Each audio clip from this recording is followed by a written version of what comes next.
if you wanted to play the best footy, you came to Scottsdale and played. He just said to the rest of the bloke, back to the centre, boys, he won't miss. I just love to wear the Scottsdale Footy Club jumper. It's a very history-dominated club. Attack! Attack! Attack! Retaliation! Get down! Retaliate!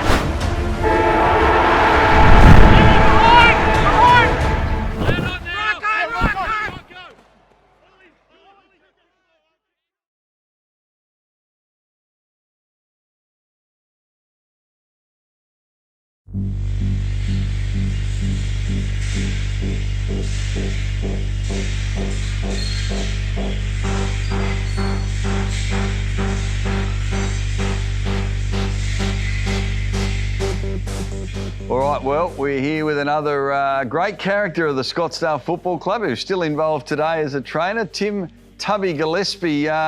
Most people call Tubby, they get that nickname for a reason, but how did you get it? Because you're looking very fit. I'm lucky at the moment. I was bigger once, so that's where I got Tubby from. Okay. When I was tiny. When you were tiny. Yeah. So it wasn't Tim Tiny Gillespie. No, no, it was Fatty. Tell us about your fit with Scottsdale, because you're still a part of the club now, but let's go back to playing and your early days of football. How did that all come about? First gig at Scottsdale was in 1977 with Sammy Symes, come over from Melbourne to coach. Training on the Thursday night, the full forward and I managed to have a bit of a contest for 3 or 4 kicks, and he actually ended up with a broken nose. So I got in and he didn't. That was my first go. But I'll tell you why I fitted in so well, because Danny Hall and Greg Lethbald used to play centre-half back. And when I came along, they thought, I'm out of centre-half back, give Tubby a go. Right, and so they were just roaming the field wherever. So really, you were the catalyst for their careers individually taking off, Tubby. I think I made them better than what they were. You did? Gee. They didn't have to man up or anything. No. And because it would have been a very hard team to crack into the seniors too, because the club for, best part of 20 years were one of the envies of Tasmanian football. Yeah, that's for sure. Yeah, no, I was lucky at the time, and I was lucky to stay in the team for a long time after that. And you're not the, don't take this the wrong way, but you're not probably what your typical centre-half back would look like. You're not that tall. You would have played on a lot of bigger opponents throughout your career, if not probably most of your opponents. So, did you find it a tough role? I was bigger, like bulky then. So the full forwards always the centre forwards always played from behind, and I sort of could hold my ground, and they couldn't reach over. So I got a lot of kicks from playing in front, and they didn't work very hard, some of the centre forwards, to get the ball. Because it's changed a lot now, football, hasn't it? I mean, back then players played more to their position than playing possession football. So I didn't have to run much, which was great, because I couldn't run very well. Fast for a short distance, but after that was puff out pretty good. I know you copped a fair injury one day in a game too. We heard from Murray, the trainer, and funnily enough, you become a trainer. But talk us through that, because that was a pretty serious injury. It could have been. I looked at it at the time, and I think your opponent was completely startled that you actually reappeared on the ground. That's right. I was actually playing on Stephen Theodore when he come over for St Kilda, and I'm hopeless at standing in front. So he come over the back, took a big screamer, and he dragged his stops right down my back. And I come off and I was bleeding like anything, and lucky there was a doctor at the ground. So he stitched me up at half time, and back out I went. Yeah. Anaesthetic, or was it just... No, oh, well, didn't feel like an anaesthetic. I bet. And tell us about your time at the club in terms of the club overall, because to be a successful club on the field obviously requires to have a great team, but culturally the club must have been a terrific place to be around as well, because you must have a great culture to have a great club to create great success, I would imagine. Yeah, I felt comfortable while I was here, so I just kept coming back year after year. So, yeah, and there were some good people, yeah. Lots of people that didn't star but was here for 3 or 4 years. So, yeah, fitted in pretty well with everyone. Yeah, I was lucky. And what you've seen football from when it was at its peak in Tasmania, and obviously there's been so much change in the footballing landscape in Tasmania, and you're a part of that, in essence, today, still with the association with the NTFA. What do you think of football today compared to, say, the 70s and 80s? Is it hard to compare? I think most people would have adapted way back then to today's game. A lot of people who wouldn't adapt would just be left behind. But Bob Wilson, when he first came here, had the possession game.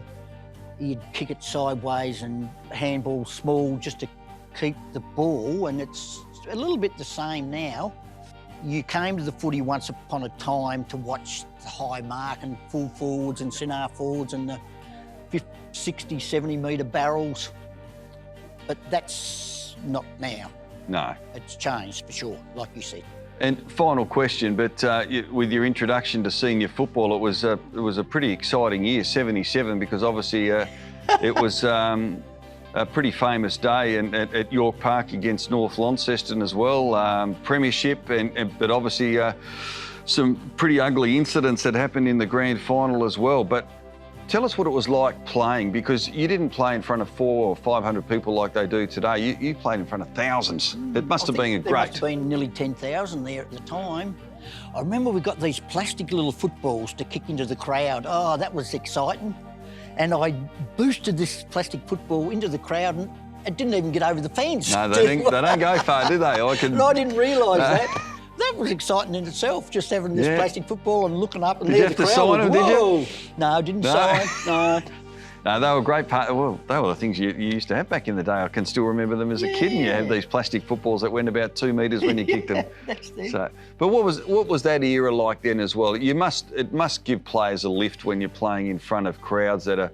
You got half the crowd who absolutely hate your guts, because like Scottsdale and North Launceston, they hated each other, really. Proper didn't rivalry way back then. I never talked to any of the people on the other side at all. Why North Launceston? Because you had Longford, you had City South, you had Launceston. What was it about North Launceston that Scottsdale hated? There was a history here before I came about the Swampies. You know, no one liked them. They were pigs and, you know, arrogant. So the history was here before you, and I didn't know, but I hated them even before I knew them. And that's how it was. Well, look, it's great to catch up with you, Tubby, and I think we need to change your nickname, but I guess it sticks with you forever now. But and it's good to see you still, associated with the Scottsdale Football Club that been part of your life for a long time. So thanks for sharing some great stories. It's been great to meet you. Well, terrific. Thank you very much, mate. Cheers.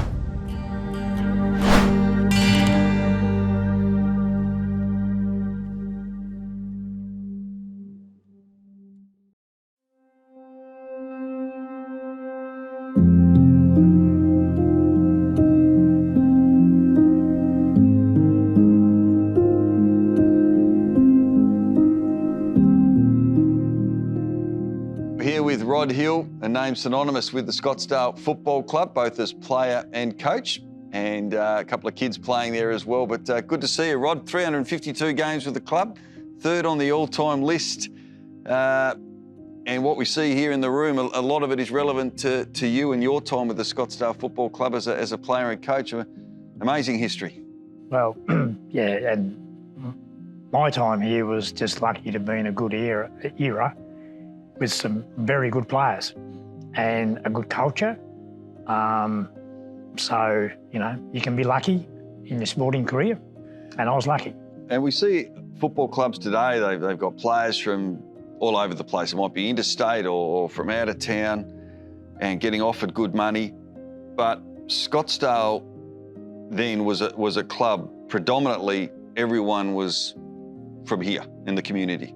Pretty well. There'd be maybe one or two players but from outside, but a lot of the time they had ties with people in this club as well.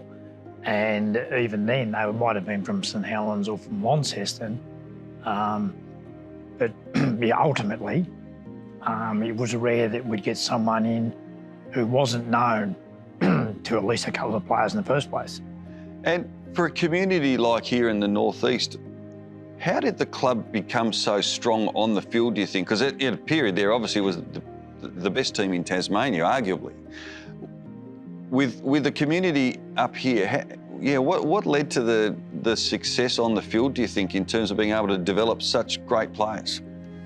Well, I think that, first of all, there was, I mean, I can just remember from 1964 onwards, and, you know, good coaches all the way through. And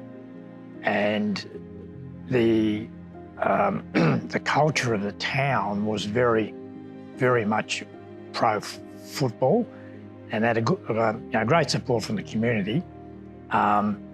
And, you know, it sort of created an atmosphere where it gave you something to aspire to in the local area. And so I think a lot of that was set back in the mid-60s, and they had a very good under-19 side back in that era as well. And they flowed through. Even I finished up playing with some of those at the end of their careers.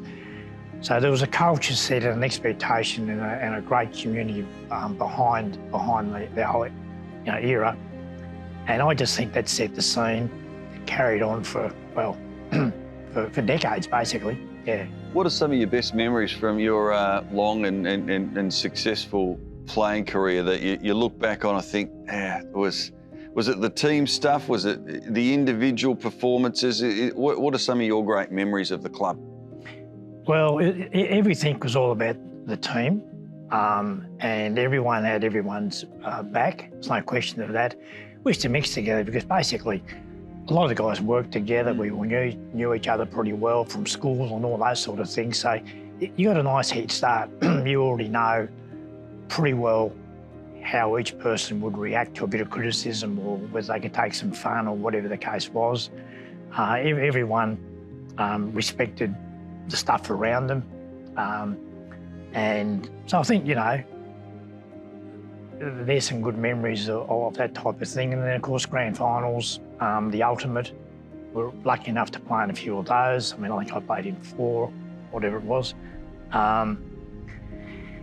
And then there was a fair bit of high jinks used to get on, you know, after hours from time to time. But it was all good fun, and, you know, a lot of us used to play cricket together, and it just went on and on. It was just a time where there wasn't anything else to do either. You know, these days people ride bikes, they go scuba diving, they do all these things. Well, those days it was really only 1 or 2 things to do. So with the high jinks that went on, and after, who were some of the great characters of the club that you played with? Well, there was a lot that had their moments. You know, I can remember after the grand final, in that corner of the bar over there, one of the great sayings at the time was, you know, getting drunk and falling out of your tree. And so I remember a couple of guys, about 1 o'clock in the morning, we left here in an old station wagon to go down to North Scottsdale, because a bloke down there called Ned Brown used to have a chainsaw sitting on a stump, and he was always there. And so I said, I know where there's a chainsaw. So we went down to North Scottsdale, went down there, we cut a tree down, put it on top of the... At 1 a.m? At 1 a.m. Put it on top of the station wagon, and we coming back up to Scottsdale, there was 4 of us. Ted Calvert pulled us up, local policeman, and Ted used to tip his hat back. So he'd caught wind that something was going on? No, he didn't have a clue. He was just patrolling around. And he said, what are you blokes doing? I said, oh, Ted, we just thought we'd go and get a bit of timber. Right, 1 o'clock in the morning, yeah, and that's a green tree on your roof. Where are you going? Just the club rooms. Follow me. So he basically escorted us. We brought it in, sat it in the corner over there, and took turns climbing up it with a beer to enact falling out of your tree. Yeah, there's a guy called Doug White, who lives at Blessington, and, you know, he was an absolute character. Could play a bit of guitar, and we'd get up here singing songs and all these things. And we're in here one day, and Doug used to talk a bit slow. And he said, Jamie Dennis, he said, Jamie, something wrong with your car? I said, and Tony said, what? He said, well, it's out there in the middle of the round, going round and round circles. So he'd got out and driven it over there and put it on full lock and jumped out the window and come back here. So, so Jamie's trying to work out how he's going to get in his car to stop it going round and round. Wow. So things like that used to go on all the time. Yeah. And it was a very close-knit club. So many, if you look at games record holders, so many are from that era that you were a part of as well. And when your playing career finished, coaching became a very important part of your life. Is it hard to compare the two? Oh, well, they're entirely different. And towards the end of my career, I coached the reserves here for 2 years, 1 year. Anyway, and then the following year, Ricky Hanlon left. And so I took over from him. And that was, yeah, it was pretty good, but I sort of had a year with the twos, and, you know, playing such a long time, you've sort of understood things about selection, those sort of things. But I still like the strategy side of the game, you know, and so I enjoyed that. We had a couple of reasonable years, 95, 96, but we weren't quite there. Got beaten in the preliminary final against Wynyard, I think. And then, you know, playing career, coaching career as far as this club's concerned was over. Last question about your coaching. Obviously with TSL coming in as well, a few decades ago now, you took up a role at North Launceston, and I've spoken to many ex-Scottsdale players from your era, and they don't talk very fondly about North Launceston at all. How was that? How did that news go down? People talk to you in the town still? Oh, yeah. Well, everyone got over that. The biggest shock was me actually doing it in the first place. Right. Because I used to, you know, basically hate them with a passion. And so it's funny how things evolve and all that, so, yeah. But I had a year there as assistant coach in '98 and then had the next year, but in reality, it was a bit silly because it was too hard. I was running the business here, travelling to training, travelling to, you know, all the time, and you know, in reality, I probably shouldn't have taken on the job because it was just so hard, yeah. But anyway, we got beaten in the grand final, that was that. And just finally, Rod, footy today, do you still follow local football? Do you have an interest in it? I mean, obviously after you played, your boys played football as well, but do you get around Scottsdale and still come and watch a bit of the footy? Very rarely, yep. Basically, I decided that when I finished, I'd finished. But I do look after the Old Players Association. And that's important, isn't it? I mean, we like what we're doing here today, you don't want history to be lost, particularly with a club such as Scottsdale and so many footy clubs that have been here and now gone. It's crucial for a club to maintain that history.